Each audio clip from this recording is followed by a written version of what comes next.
Have you ever looked at a world map and wondered? Wondered about the vastness of the oceans?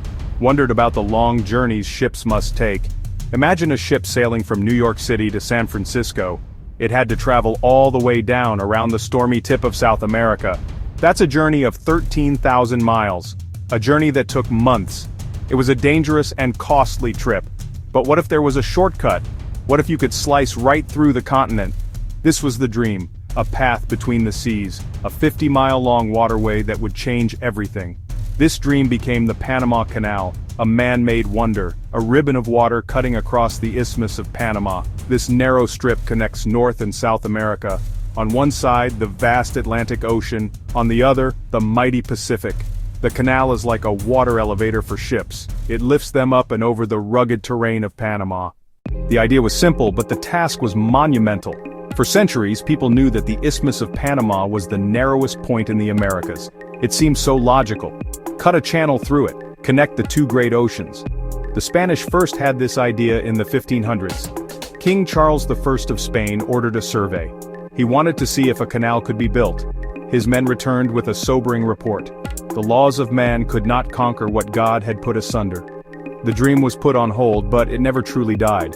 Generations passed, the dream lingered. In the 19th century, the French decided to try. Led by Ferdinand de Lesseps, he had built the Suez Canal. People believed he could do it again. He arrived in Panama with great fanfare. He promised a sea-level canal. No locks, just a straight cut. But Panama was not Egypt. The land was not flat desert sand. Mountains, dense jungle, torrential rains and devastating mudslides. The French effort was a disaster. The Chagres River would swell into a raging torrent. It washed away equipment and undid months of work, but the biggest enemy was disease. Yellow fever, malaria, spread by mosquitoes. Thousands of workers died. The project ran out of money. The French company went bankrupt. The dream seemed to die in the sweltering Panamanian jungle. It took the United States to revive the dream. President Theodore Roosevelt saw the canal as vital, national security and commercial power. After the Spanish-American War, a U.S. warship took over 2 months to get from California to Cuba. Roosevelt was determined this would not happen again. He believed the U.S. had the technology and will. In 1904, the Americans took over, ready to face the mountains, ready to face the jungle, ready to face the disease, ready to build the path between the seas. The American plan was different. It was more practical. Instead of a sea-level canal, they would build a lock canal. This was the genius of the plan. They would not try to cut through the mountains, they would go over them. One of the most curious stories of the canal has nothing to do with engineering. It has to do with a postage stamp. In the early 1900s, the United States was deciding where to build a canal. There were two options: Panama, Nicaragua. Many people in the United States Congress favored Nicaragua. It was seen as less politically complicated. The French Canal Company, however, desperately wanted to sell its assets in Panama to the Americans. They needed to convince the United States that Panama was the better choice. They hired a lobbyist to make their case. This lobbyist was a clever man named Philippe Bounouvaria. He knew that a volcano had recently erupted in the Caribbean, causing great destruction. He also knew that Nicaragua had several active volcanoes. He needed a way to highlight this danger to the American senators. One day, he went to a stamp dealer in Washington, D.C. He bought 90 stamps. They were Nicaraguan stamps. And what did they show? A perfect picture of the Momotombo volcano with a plume of smoke rising from its peak. It was the perfect piece of propaganda. Bounouvaria placed a stamp on the desk of every single senator. He did this just days before the final vote. The message was clear and silent. Do you want to build your expensive, vital canal in a country full of active volcanoes? The image was powerful. It created doubt and fear. Senators who were leaning toward Nicaragua began to reconsider. The timing was perfect. The visual was unforgettable. It was a simple, brilliant move that may have changed the course of history.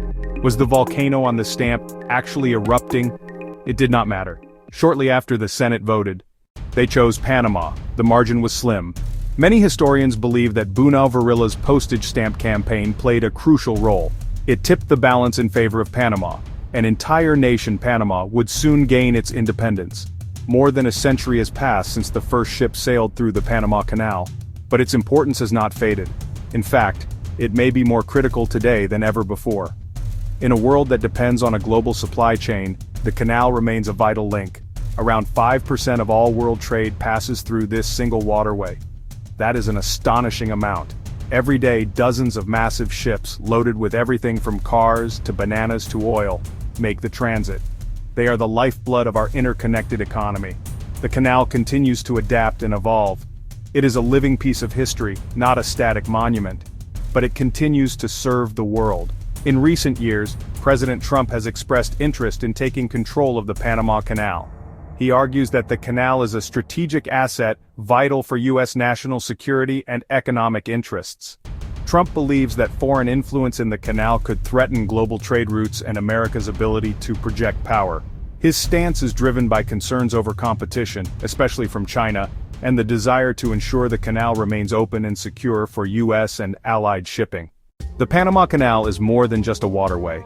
It is a symbol of what humanity can achieve. It is a story of bold dreams, incredible engineering, immense sacrifice. It reminds us that with vision and determination, we can overcome even the most daunting obstacles. It connects us all. The next time you see a product from a faraway country, take a moment. It may have taken a shortcut through that remarkable path between the seas. The story of the canal is our story. It is the story of a connected world. What do you think is the most amazing part of this story?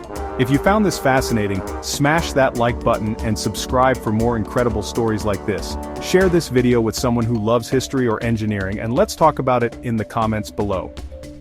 What other engineering marvels would you like to learn about?